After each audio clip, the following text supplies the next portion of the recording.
Bismillahirrahmanirrahim. Assalamualaikum warahmatullahi wabarakatuh. Innal hamdalillah nahmaduhu wa nasta'inuhu wa nastaghfiruh wa na'udzu billahi min syururi anfusina wa min sayyiati a'malina may yahdihillahu fala mudhillalah wa may yudlil fala hadiyalah. Asyhadu an la ilaha illallah wahdahu la syarikalah wa asyhadu anna Muhammadan abduhu wa rasuluh la nabiyya ba'da. Allahumma salli ala Muhammad wa ali Muhammad waj'alna min umurina faraja wa makhraja warzuqna min haitsu nahtasib wa min haitsu la nahtasib.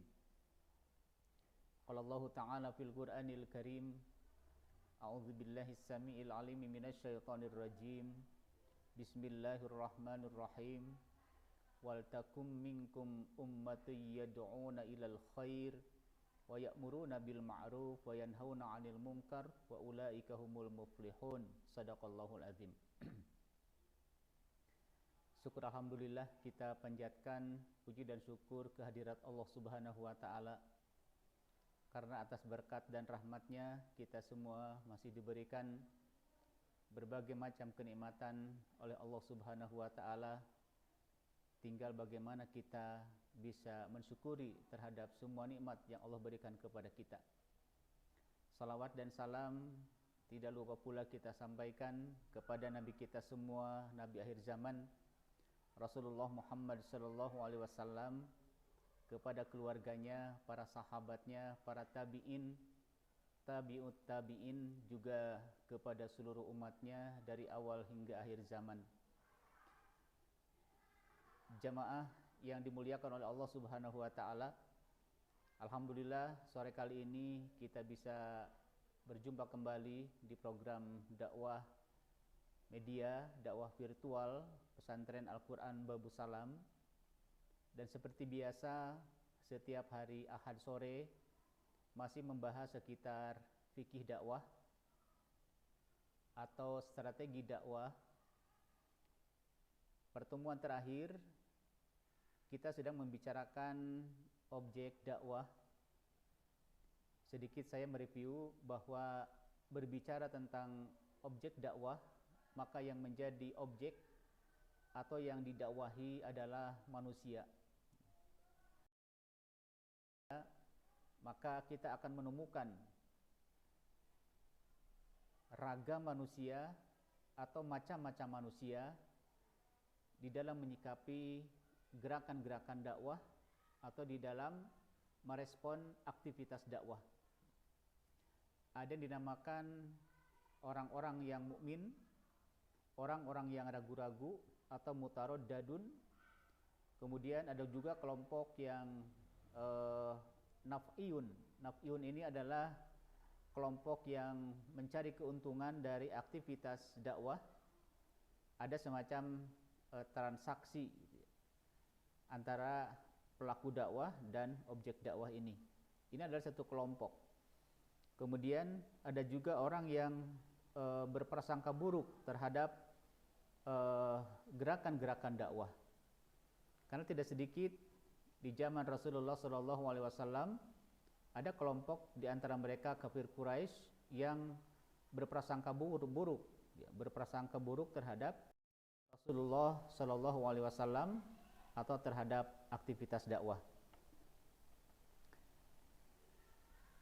Nah, kemudian untuk saat ini kita akan mencoba membicarakan tujuan dakwah.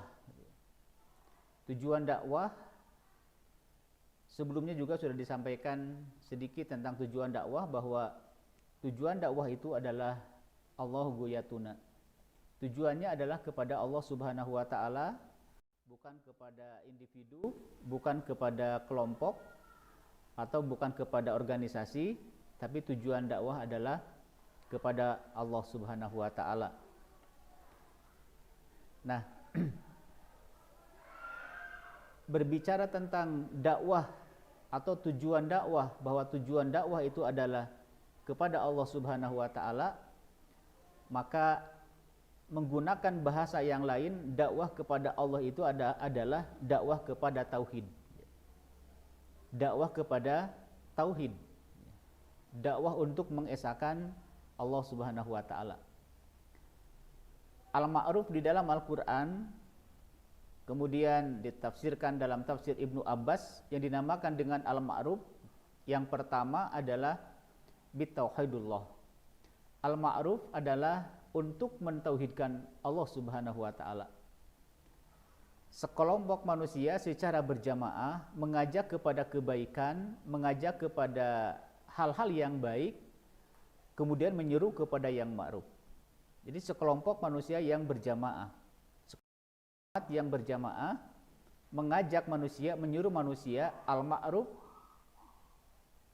kepada yang ma'ruf, artinya bitauhidullah, yaitu untuk mentauhidkan Allah Subhanahu wa taala. Yang kedua, wa ittiba'i Muhammad sallallahu alaihi wasallam.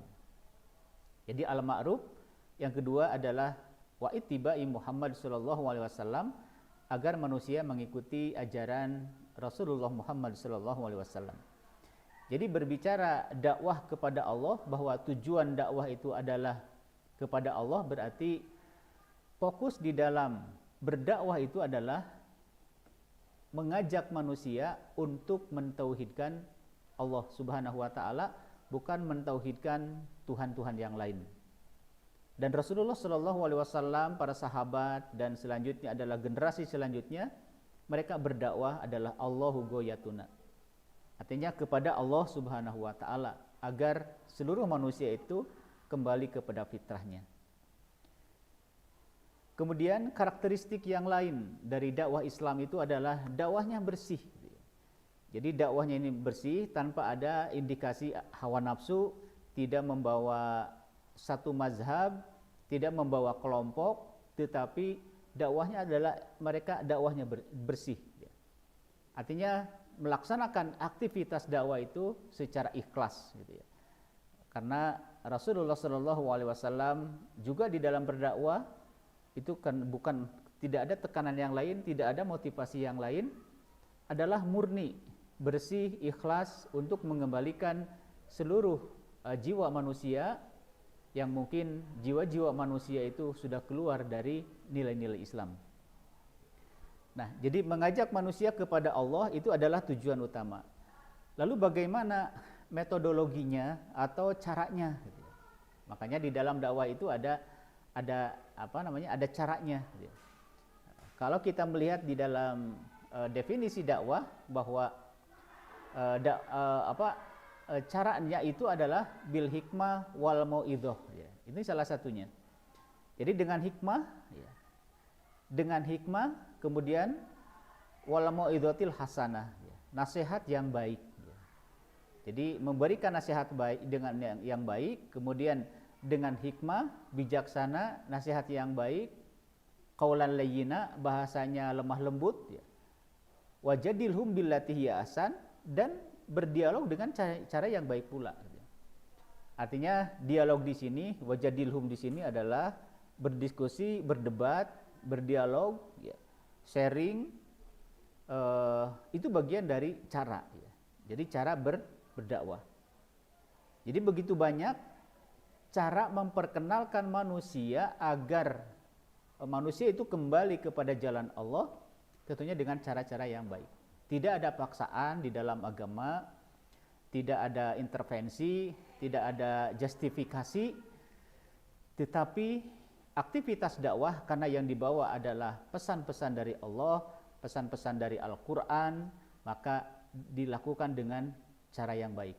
Bil hikmah, wal mauidhatil hasanah, wajadilhum billati hiya ahsan. 3 cara. Dengan bijaksana, dengan nasihat yang baik, kemudian dengan dialog atau diskusi, dengan berdebat, billati wajadilhum billati hiya ahsan. Jadi dengan cara yang baik pula. Tidak mengeluarkan bahasa-bahasa kotor, tidak menyalahkan, tidak memprovokasi, dan lain sebagainya. Itu adalah karakteristik generasi dakwah yang dilakukan oleh generasi sebelumnya. Jamaah sekalian yang dimuliakan oleh Allah Subhanahu wa taala, kita bisa melihat bagaimana kita bisa mengambil hikmah dakwah dari Rasulullah Shallallahu alaihi wasallam. Rasulullah menjawab beberapa pertanyaan. Ini salah satu contoh ya. Bagaimana cara Rasulullah merespon orang yang bertanya kepada Rasulullah. Dan kita dari dialog ini, dari beberapa sirah ini, beberapa riwayat ini, beberapa cerita ini bisa mengambil hikmah bagaimana cara Rasulullah merespon orang yang bertanya kepada Rasulullah sallallahu alaihi wasallam. Misalnya, Rasulullah sallallahu alaihi wasallam menjawab pertanyaan yang sama dari beberapa sahabat. Jadi ada kalanya Rasulullah ditanya oleh beberapa orang sahabat dengan pertanyaan yang sama. Tapi di sisi lain Rasulullah memberikan jawaban yang berbeda. Jadi pertanyaannya sama, tapi jawabannya yang berbeda. Dan ini adalah disesuaikan dengan kondisi yang bertanya. Makanya salah satu asbabul wurud, sebab-sebab turunnya hadis, sebab-sebab turunnya hadis ada kalanya diawali dengan sebuah pertanyaan, yang kedua diawali dengan kebijaksanaan Rasulullah Shallallahu Alaihi Wasallam. Contoh misalnya sebuah pertanyaan, kemudian Rasul memberikan salah satu jawaban. Ya Rasulullah, akhbirni bi amalin yudkhilnil jannah. Ya Rasulullah, kabari aku amalan apa yang bisa memasukkan aku ke dalam surga, wa yubaiduni minanar, dan dijauhkan dari siksa api neraka. Kemudian apakah lantas Rasulullah memberikan jawaban? Rasulullah melihat kondisi. Jadi dengan anubuahnya, dengan kenabiannya, Rasulullah memberikan jawaban yang berbeda kepada orang yang bertanya dengan pertanyaan yang sama. Salah satunya di dialog ini adalah Rasulullah memberikan jawaban. Qala Rasulullah sallallahu alaihi wasallam, kalau kamu ingin masuk ke dalam surga dan dijauhkan dari siksa api neraka, yang harus kamu lakukan adalah pertama, ta'budullah wa la tusyrik bihi syai'a. Yang kedua, wa tuqimus shalah, yang ketiga, wa tu'tiz zakah, yang keempat, autusollir rahmah. Artinya 4 jawaban ini adalah diberikan kepada Rasul, diberikan kepada orang yang bertanya. Rasulullah tahu kenapa Rasulullah memberikan jawaban seperti itu. Karena beliau melihat yang penanya, si penanya ini dilihat dengan kenabiannya atau dengan anubuah. Ada contoh lain misalnya. Ayul a'mal afdol. Ada orang yang bertanya, ayul a'mal afdol, manakah amalan yang lebih utama? Jadi ada orang bertanya, ya Rasulullah, ayul a'mal afdol. Jadi manakah amalan yang paling utama? Ada beberapa jawaban di sini. Contoh misalnya, ada kalanya Rasulullah memberikan jawaban, amalan yang lebih utama al-imanu billah wal jihadu fi sabilih. Ini jawaban pertama, dan ini bisa dilihat di dalam, atau jawaban ini diriwayatkan oleh Bukhari Muslim. Jadi ketika ada orang yang bertanya ayyul a'mal afdol, salah satu jawabannya adalah al-imanu billah wal jihadu fi sabilih. Artinya iman kepada Allah dan jihad di jalannya. Sebuah pertanyaan, kenapa Rasulullah memberikan jawaban pertanyaan ini? Salah satu jawabannya adalah seperti itu. Berarti Rasulullah mengetahui bahwa orang tersebut ada masalah dengan keimanannya, atau orang tersebut tidak pernah berjihad di jalan Allah Subhanahu wa taala.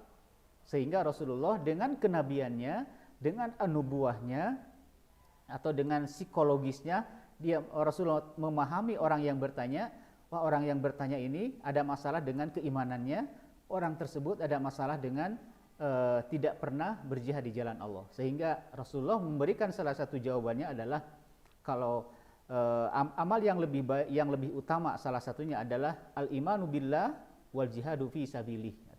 Artinya beriman kepada Allah dan berjihad di jalannya. Ada kalanya juga Rasulullah memberikan jawaban yang berbeda atau jawaban yang lain dengan pertanyaan yang sama. Ayul a'mal afdol, ya Rasulullah, ayul a'mal afdol. Jawaban yang lain misalnya as-salatu fi awali waktiha. Jadi salah satu amalan yang paling utama adalah melaksanakan sholat di awal waktu. Artinya apa? Ketika Rasulullah memberikan jawaban seperti itu, berarti orang ini ada masalah dengan sholatnya. Artinya sholat tapi dia tidak pernah di awal waktu. Sehingga Rasul memberi jawaban seperti itu. Jadi hebat sekali Rasulullah, tidak sembarangan memberikan jawaban kepada orang yang setiap orang yang bertanya. Satu pertanyaan, kemudian jawaban yang berbeda. Contoh yang ketiga. Jawaban yang ketiga, manakah amalan yang lebih utama? Yang ketiga misalnya, tulul qiyam. Rasulullah memberikan jawaban, tulul qiyam. Ya Rasulullah, ayul a'mal afdol? Maka jawabannya adalah tulul qiyam. Artinya, sholat malam yang panjang. Kenapa Rasulullah memberikan jawaban seperti itu? Berarti orang ini jarang melaksanakan qiyamul lail. Artinya jarang melaksanakan sholat, atau dia sholat tapi pendek-pendek gitu ya. Maka salah satu jawabannya adalah bahwa salah satu amal yang lebih utama adalah tulul qiyam. Artinya sholat malam yang panjang. Panjang di sini bisa surat yang dibaca adalah surat-surat yang panjang-panjang. Karena Rasulullah SAW kalau sholat sendiri itu surat yang dipanjang adalah surat yang dibaca adalah surat yang panjang-panjang, 1 juz, 2 juz, 3 juz. Dan itu salah satu keutamaan ya, satu amalan yang lebih utama. Ada contoh yang lain misalnya.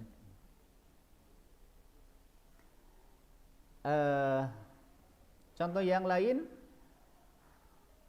ketika Rasulullah SAW ditanya ayul amal afdol, contoh yang lain adalah salah satu jawabannya antut imat to'am wa tafarro'at salama ala man arafta wa man lam ta'arif. Memberi makan dan mengucapkan salam kepada yang dikenal dan yang tidak dikenal. Ketika Rasulullah SAW memberikan jawaban seperti itu, berarti orang tersebut jarang memberi makan kepada yang kelaparan.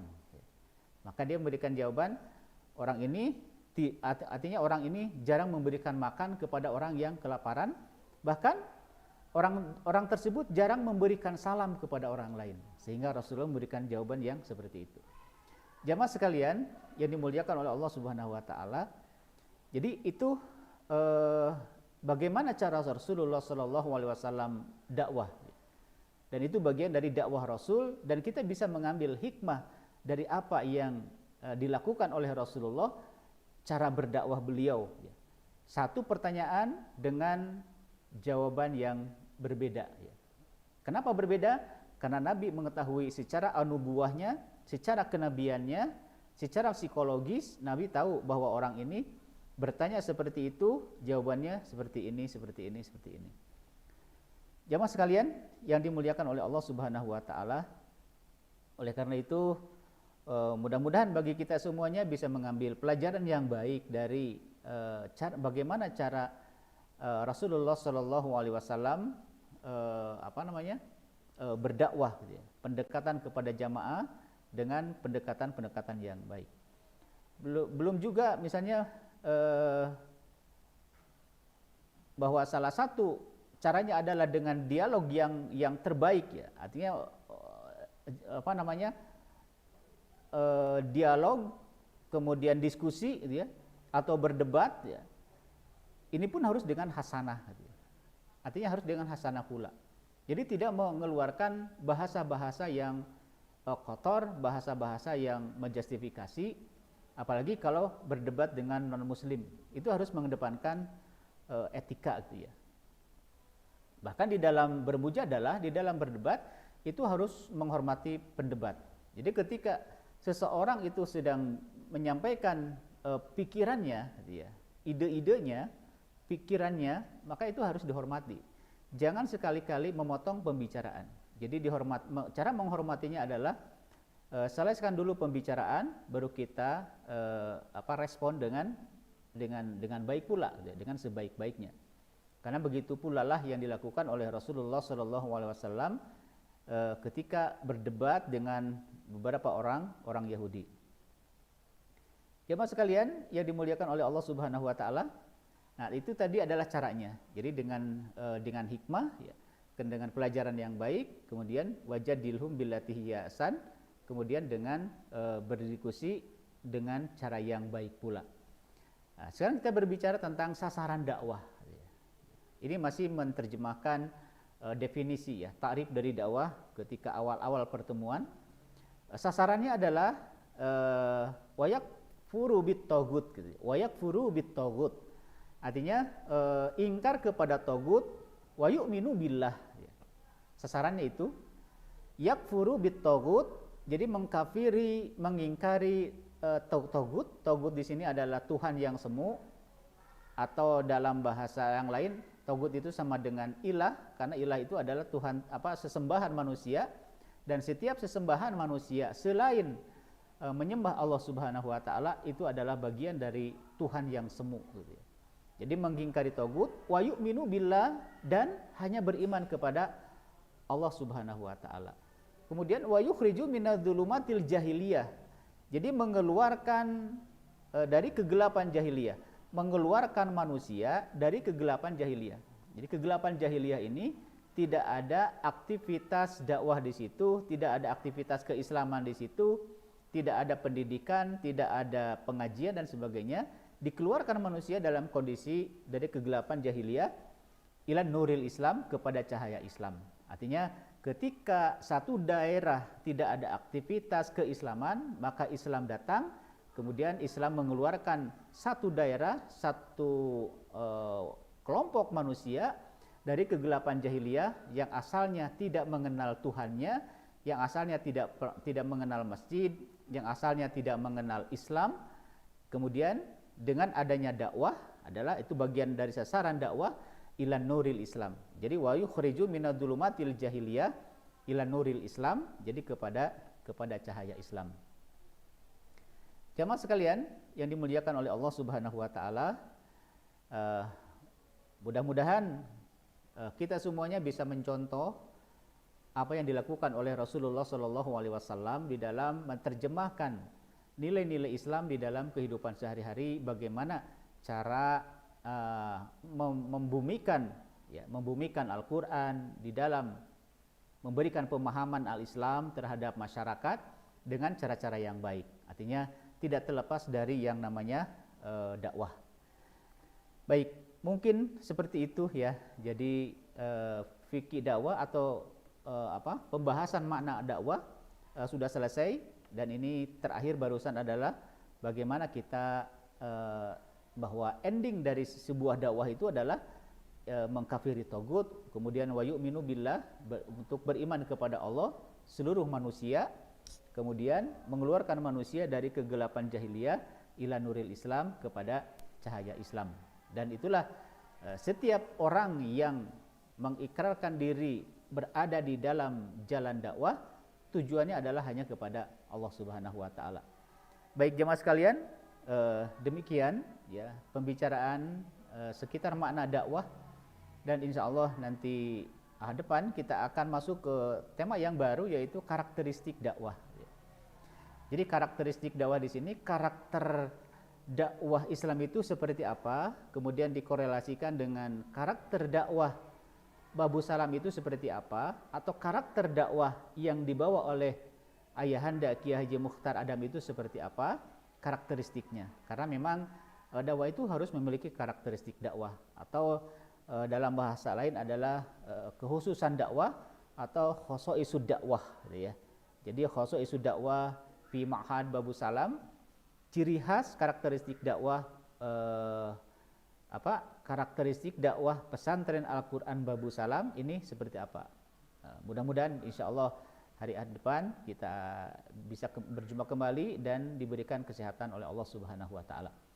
Shadaqallahul azim, taqabbalallahu minna wa minkum. Assalamualaikum warahmatullahi wabarakatuh.